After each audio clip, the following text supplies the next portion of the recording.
UP में MLC चुनाव है। आज 27 सीटों पर वोट डाले जाएंगे। 9 सीटों पर निर्विरोध हो चुका है फैसला। तो आज 27 सीटों पर वोट डाले जाएंगे। 36 सीटों पर वोट डाले जाने थे, लेकिन 9 सीटों पर बीजेपी के प्रत्याशी निर्विरोध जीत चुके हैं। तो 27 सीटों पर आज मतदान होगा। 12 अप्रैल को नतीजे आएंगे। तो यूपी में एमएलसी चुनाव है। आज 27 सीटों पर वोट डाले जाएंगे। 9 जगहों पर जो उम्मीदवार थे वो निर्विरोध जीत चुके हैं। 36 सीटों पर मतदान होना था, लेकिन अब 27 सीटों पर मतदान होगा। 12 अप्रैल को नतीजे आएंगे।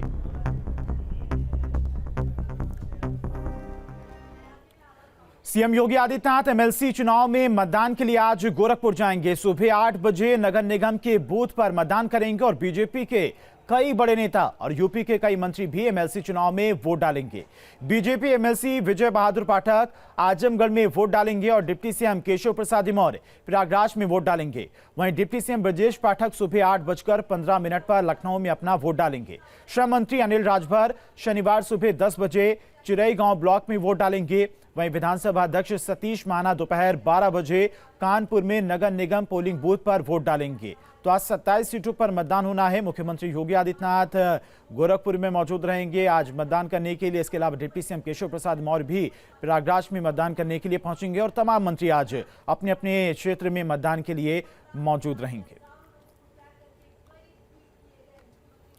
देवरिया कुशीनगर एमएलसी स्थानीय निकाय चुनाव के लिए जिला प्रशासन ने व्यापक स्तर पर तैयारियां की हैं। देवरिया और कुशीनगर मिलाकर कुल 32 मतदान केंद्र बनाए गए हैं, जिसमें 17 मतदान केंद्र देवरिया जिले में हैं, तो वहीं कुशीनगर जिले में 15 मतदान केंद्र बनाए गए हैं। 5513 वोटर अपने वोट का इस्तेमाल करेंगे और इस चुनाव में कुल 6 प्रत्याशी अपनी किस्मत आजमा रही हैं।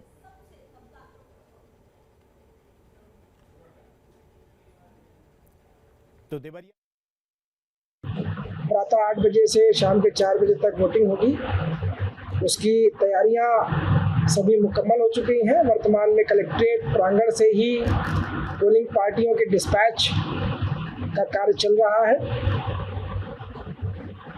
जैसा मैंने बताया कि देवरिया और कुशीनगर 2 जनपद हैं और इसमें कुल मिलाकर के 32 पोलिंग स्टेशन बने हुए हैं। और आज होने वाले एमएलसी चुनाव को लेकर प्रशासन सतर्क है। अमेठी सुल्तानपुर में एमएलसी चुनाव की तैयारियां पूरी हो चुकी हैं। दोनों जिलों में कुल 28 मतदान केंद्र पर चुनाव प्रक्रिया होगी। अमेठी और सुल्तानपुर जिले के करीब 3800 मतदाता हैं जो प्रत्याशियों का चुनाव करेंगे।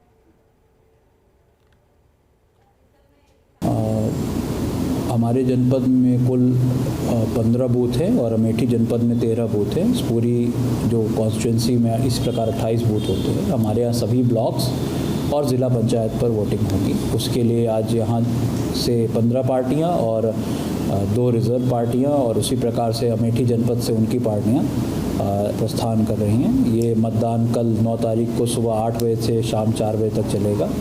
और ये क्योंकि एक इलेक्शन जो होता है इसमें इलेक्टोरेट के पास ट्रांसफरेबल वोट होता है, यानी कि इसमें मात्र एक मत अंकित ना करके अपनी एक प्रेफरेंस ऑर्डर अंकित करनी पड़ती है। तो थोड़ा सा ये दूसरे चुनाव से भिन्न होता है। तो सुल्तानपुर में भी एमएलसी चुनाव को लेकर प्रशासन की तरफ से सभी तैयारियां पूरी कर ली गई हैं। सभी बूथ केंद्रों पर सुरक्षा के इंतजाम होंगे। 28 मतदान केंद्रों पर आज सुल्तानपुर में मतदान होगा। लगभग 3800 जो मतदाता हैं वो प्रत्याशियों का चयन करेंगे। 12 अप्रैल को नतीजे आने हैं। तो आज यूपी में एमएलसी चुनाव को लेकर खास तरह से तैयारियां भी की गई हैं। 27 सीटों पर आज मतदान होगा। कुल 36 सीटों पर मतदान होना था, लेकिन 9 सीटों पर निर्विरोध प्रत्याशियों ने जीत दर्ज कर ली है। 27 सीटों पर आज मतदान किया जाएगा। 12 अप्रैल को नतीजे आएंगे। मुख्यमंत्री योगी आदित्यनाथ भी गोरखपुर पहुंचेंगे, वहां पर मतदान करेंगे। इसके अलावा सभी जो मंत्री हैं उत्तर प्रदेश सरकार के अपने अपने विधानसभा क्षेत्र में मौजूद रहेंगे। आज मतदान करते हुए आपको दिखाई देंगे। डिप्टी सीएम केशव प्रसाद मौर्य की बात करें तो वो प्रयागराज में आज मौजूद रहेंगे।